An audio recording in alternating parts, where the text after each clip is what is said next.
Listen, there is a story in which centuries of hatred were wiped out in the blink of an eye. Even today, when I think of that night, my hair stands on end. The fire of hatred in the village square, the intense anger in the eyes of the elders of two families, and we two young people standing in the middle, holding each other's hands. I had said out loud, "Forgive us if we have hurt you, but we do not understand the reason for your hatred. Do you know when it began?" And the truth that came out in response brought down that wall of hatred forever.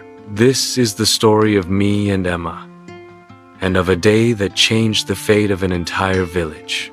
My name is Liam, and I was born in a town where it was a crime to love. I belong to the McCarter family, and the Marcus's family lived next door to us. Our elders had taught us from childhood to stay away from them, as if they were strangers. I didn't want to hear anything good about them, or have any contact with them. In their eyes, our history was only made of hatred, but I was a poet at heart, and my heart was full of art. I didn't believe in such hatred. I often sat on a bank outside the village and wrote poetry.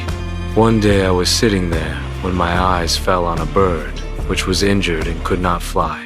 At that moment, I saw a girl whose eyes had love for the same bird that was in my heart. That girl was Emma, and she belonged to the Marcos family. We introduced ourselves, but did not tell which family we belonged to.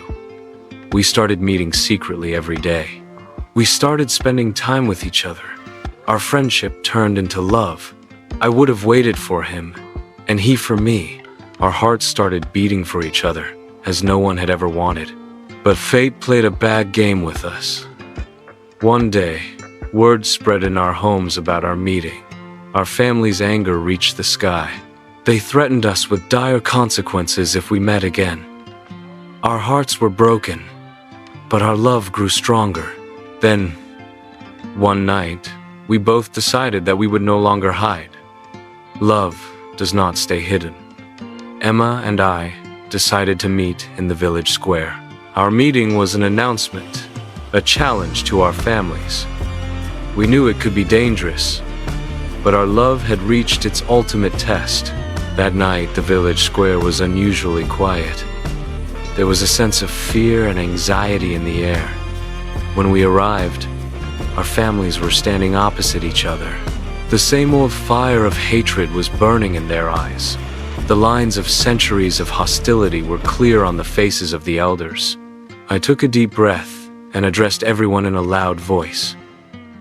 "Forgive us if we have hurt you." My voice trembled, but I held myself together. "But we don't understand the reason for your hatred. Do you know when it started?" My words were lost in a silence. No one answered. Then a McCarter elder said angrily, "You are tarnishing the honor of our family." At this time, Emma stepped forward and said, "Honor is not in hatred, but in love and unity." Her voice was strong and clear.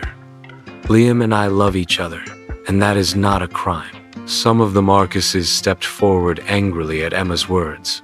This was a very dangerous moment. It seemed as if anyone could take a serious step now. Suddenly, my grandfather, who was always stern and silent, stepped forward. His face was stern. I thought he would say something decisive now.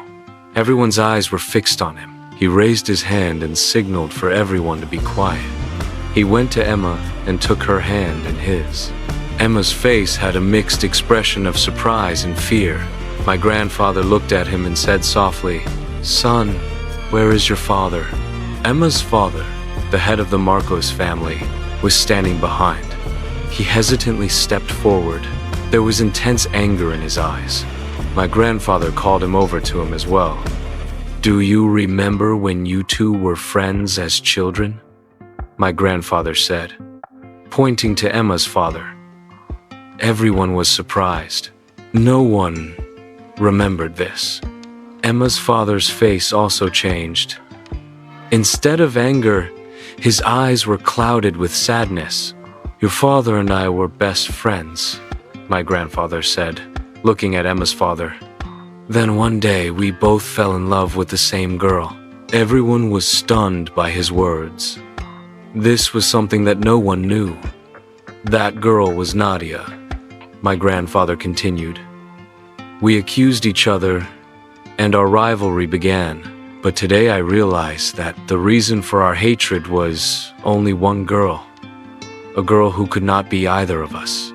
My grandfather's eyes were filled with regret and remorse. Tears began to flow down his cheeks. Emma's father bowed his head.